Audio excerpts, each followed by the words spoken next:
A question that has been asked a lot recently is how YG Entertainment went from being one of the leading companies in the industry to having a tragic downfall. If you had asked someone a few years ago who the leaders of K-pop were, your answer would be the big four companies: Big Bang, SM, JYP, and YG Entertainment.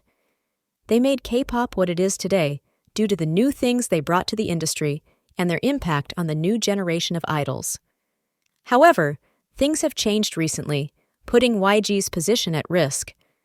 The recent departure of BlackPink members from YG Entertainment for their soloist activities seems to have given a great hit to YG's reputation and business.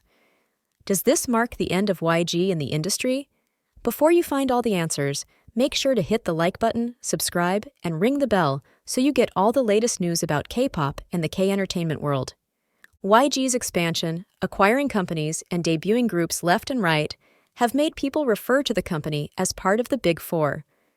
Despite their initial success with iconic artists like Seven, Gummy, and Big Bang, as well as the introduction of new talents like Lee-Hi and BlackPink, the company seems to have hit a rough patch.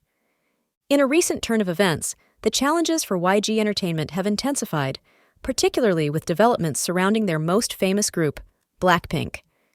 In a surprising move, the four members, Jisoo, Lisa, Jennie, and Rose, have opted not to renew solo contracts with YG Entertainment. The company officially announced this decision in a press release.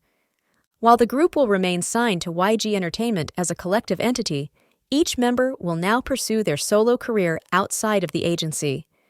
This decision marks a significant shift in the long-standing partnership between BlackPink and YG Entertainment, raising questions about the agency's ability to retain key talents.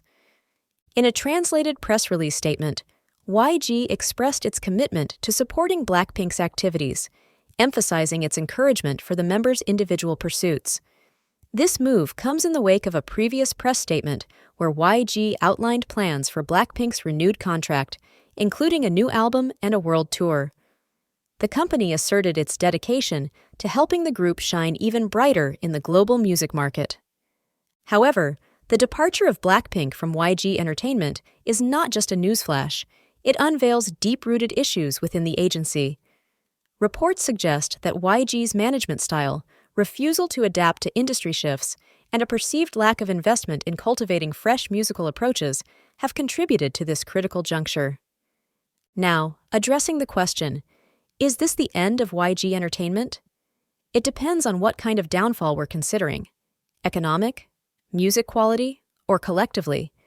This agency is not falling apart as it appears, especially now that they have two active girl groups, BlackPink and BABYMONSTER. Since they renewed their contract with BlackPink, they've managed to not have any huge setback. Also, the fact is that this agency is still extremely active and relevant in the K-pop industry. They're good at marketing everything they need to cover up their losses, like the ending contracts with G-Dragon and all BlackPink's members for solo performances. But if we're talking about music quality and performance standards, well, we have several underlying problems. YG hates the fact that they need to reinvent themselves, and it's not the same as before. People's perception of their music has changed. New fans want a different approach to K-pop, and the strategy they applied to BlackPink is no longer useful, especially for their new girl group. It's not like YG groups can't make good music or that they are making bad music. It's only that they are not willing to try anything new like Big Hit and other groups, and at this point, their music has started to seem repetitive. For a change and keep up with industry trends, now it is a necessity to hire new producers, but YG also seems least interested in that. With every comeback, they use these big words. They are good at creating hype and big expectations. And then they release these mediocre songs that, sure, after 10 times become catchy and cool, but they are not on the same level as others. Considering everything, the term downfall cannot apply so easily to YG Entertainment because it's not over yet for them. YG still has a well-established name and a very good amount of fans around the world. Their history in K-pop is fundamental, and it's impossible to eradicate them and their impact just because they're facing a bad situation. Even with nothing out of the box, their new girl group did great because they have a very strong vocal line, and overall, the group is one of the most talented of their generation. YG sure wasn't able to really use that much talent to the full extent, and they're not so used to girl groups with more than 5 members. But nevertheless, BABYMONSTER is the next BlackPink. In conclusion, YG Entertainment might be facing challenges, but whether it's the end or not, only time will tell. The K-pop industry is dynamic, and YG will need to adapt to the changing landscape to maintain its relevance.